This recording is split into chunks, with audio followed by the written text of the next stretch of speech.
Assalamualaikum warahmatullahi wabarakatuh.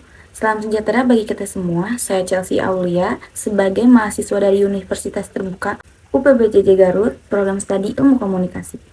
Pada kesempatan kali ini saya akan membawakan pidato yang berjudul Dampak Media Sosial Terhadap Kesehatan Mental. Izinkan saya bertanya sesuatu yang sederhana. Hal pertama apa yang kalian lakukan setelah bangun tidur?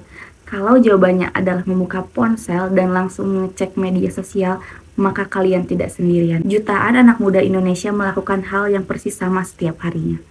Kebiasaan itu mungkin terasa normal, bahkan tidak berbahaya, tapi di balik layar yang tampak menyenangkan itu, ada sesuatu yang diam-diam menggerogoti kesehatan mental kita.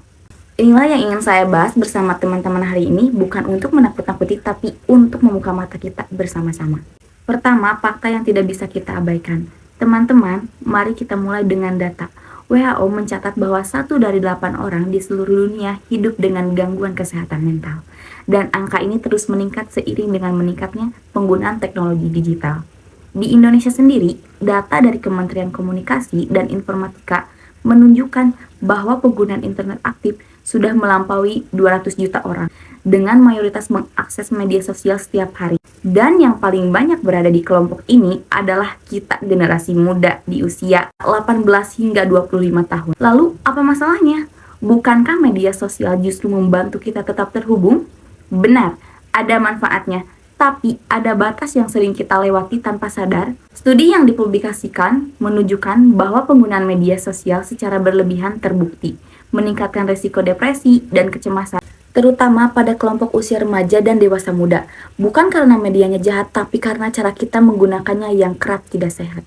Kedua, apa yang sebenarnya terjadi di balik layar? Ketika kita terus-menerus menggulir beranda media sosial tanpa kita sadari, otak kita sedang dibanjiri perbandingan. Kita melihat teman yang tampak lebih sukses, lebih bahagia, lebih menarik, padahal semua itu adalah versi terbaik yang dipilih dan disaring sebelum diunggah. Tidak ada yang mengunggah momen gagal, momen menangis, atau momen insecure mereka, tapi otak kita tetap membandingkan hidup kita yang sesungguhnya dengan highlight reel orang lain. Akibatnya muncul perasaan tidak cukup baik, rasa cemas kalau tidak dapat like banyak, takut ketinggalan tren atau informasi yang dikenal dengan istilah FOMO atau fear of missing out. Lama-kelamaan perasaan-perasaan ini menumpuk dan bisa berkembang menjadi gangguan kecemasan atau bahkan depresi ringan yang tidak disadari. Yang lebih mengkhawatirkan, banyak dari kita tidak menganggap ini sebagai masalah serius. Kita menganggapnya wajar. Semua orang juga begitu. Padahal justru karena dianggap wajar, itulah masalah ini terus membesar tanpa penanganan. Ketiga, langkah nyata yang bisa kita ambil. Saya tidak mengajak teman-teman untuk menutup semua akun dan menghilang dari dunia digital. Itu tidak realistis dan bukan solusi yang tepat.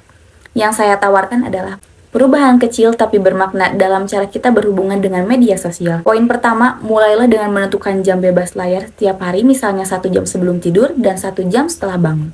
Jangan sentuh media sosial dulu, isi waktu itu dengan hal yang lebih menenangkan, misalnya membaca, olahraga ringan, atau sekedar duduk diam menikmati pagi. Poin kedua, bersihkan beranda kalian, unfollow atau mute akun-akun yang membuat kalian merasa tidak cukup baik setiap kali melihatnya.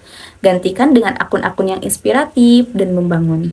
Poin ketiga, dan ini yang paling penting, jangan ragu mencari bantuan kalau teman-teman merasa cemas berlebihan, mudah sedih, atau kehilangan semangat, bicaralah kepada teman dekat, keluarga, atau konselor kampus. Kesehatan mental bukan hal yang memalukan untuk dibicarakan. Dan ini yang terakhir, teman-teman mahasiswa yang saya banggakan, kita hidup di zaman yang luar biasa. Teknologi memberi kita akses ke hampir segalanya hanya dalam genggaman tangan. Tapi justru karena itulah kita perlu lebih bijak, karena tidak semua yang mudah diakses otomatis baik untuk kita konsumsi tanpa batas. Kesehatan mental adalah pondasi dari segalanya. Kalau pikiran kita tidak sehat, prestasi akademik terganggu, hubungan sosial memburuk, dan masa depan yang sedang kita bangun pun menjadi goyah. Maka merawat kesehatan mental bukan kemewahan, itu adalah kebutuhan. Mulailah dari hari ini, 1 langkah kecil sudah cukup untuk memulai perubahan yang lebih besar. Terima kasih atas perhatian teman-teman semua yang sudah meluangkan waktu untuk menyimak pidato ini hingga akhir. Semoga apa yang saya sampaikan hari ini bisa memberi manfaat dan menjadi bahan renungan yang terus diingat dalam keseharian kita ke depannya. Saya Chelsea Aulia, pamit undur diri. Wassalamualaikum warahmatullahi wabarakatuh.